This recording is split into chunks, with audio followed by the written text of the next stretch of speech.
DJI Mavic Mini, a tiny drone with big ambitions. What a difference that 4 years makes in the world of drones. If you spot someone who has an iPhone 6s today, you barely flinch. But if you see someone rocking a Phantom 3, it feels like they're flying around an antique because of the major advances in the size, weight, and power in the drone market.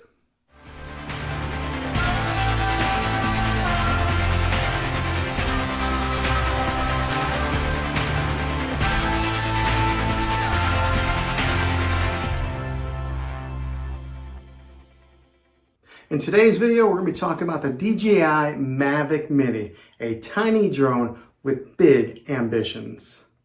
Well, hey guys, Juan here. Thanks for stopping by my channel and checking out this video. I know there's a ton of Mavic Mini videos out there, and I appreciate you stopping by and watching this one.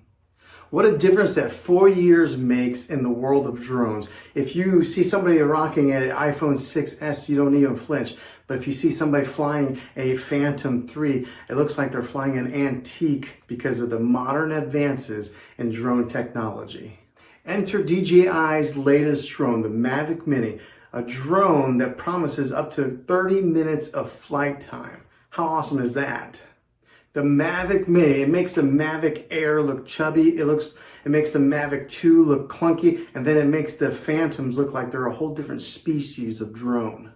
The Mavic Mini at 249 grams can fit in your palm of your hand, and it's so light that you don't have to register it with the FAA. But with that size, it doesn't mean that it's just less paperwork that you have to fill out. It means convenience. It means more fly time. With something that you can stick in the back of your pocket, it means you can take it with you and just about everywhere you go, making it very, very convenient.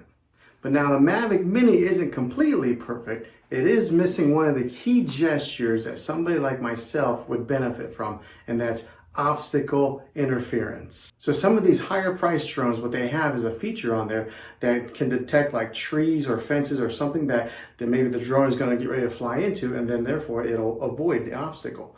This particular drone does not have that feature. So if you're maybe new to drones like myself, this kind of feature here would be somewhat critical in flying it. Now, with that being said, just go out to an open area and use it wherever there's not going to be any trees or any fence lines or something that you're going to bump into.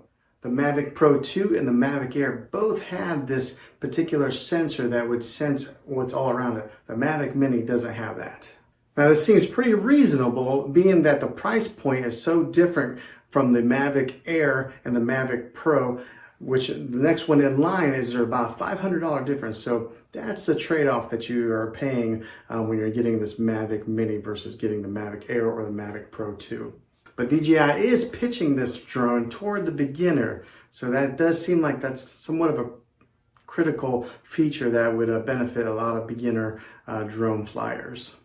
Now, one of the neat features that this drone has versus the DJI Spark, which is the next drone that's kind of in the same similar category of beginner drones, is that the Spark has wings on it that you can't fold in. The Mavic Mini does. You can fold it in, making it easier to make it more portable to carry around with you wherever you go, versus the Spark, it has those wings that stick out and it's not as portable. So when fully folded down, the Mini is about the size of a soda can and probably about the weight of a large cell phone. Now, when I first saw the Mini, one of the concerns that I had was how well it would hold up in wind, because we can get some crazy winds here in the particular region that I'm in.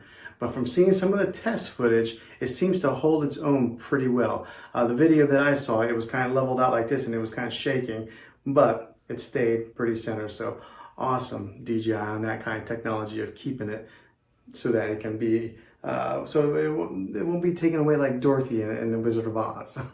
But in the video I did see where the drone did have a movement that went up and down, but the lateral movement kept pretty steady. So yeah, that was very good. I was very surprised with it. Now, one of the cool features that the Mini does have is called Smooth or Cinesmooth. I'm not quite sure what the actual term is, but what it does is it makes it soft on the braking and turning, thus giving you much smoother footage. Now, one of the problems that users have found is that It is easy to lose in sight when it's up in the sky. So what people would do is they'd be watching it like this, and then they'll look down at their footage on their phone. And when they look back up, they kind of lose sight of it. So I guess the flyer that you fly this drone, the easier it is going to be to lose that line of sight. But this Mavic Mini, I think, is going to be a great drone for beginners. It won't be as daunting when it comes to the app and trying to fly the drone with so many features on there. But it also won't be such a beginner drone that maybe people that have a little bit more experience will lose interest in it. I think it's going to give you pretty good taste for both worlds. So I think the major selling point for this drone is going to be the size and the battery. It's so small, making it portable, and the battery featuring up to a 30-minute battery life on it. I think those are two huge selling points. So I think the burden of maybe traveling with this drone will be evaporated because of how small it is and how you can tuck it away, and it's not going to take up a whole lot of room in your travel bag or wherever it is that you're going to record and film in a certain destination.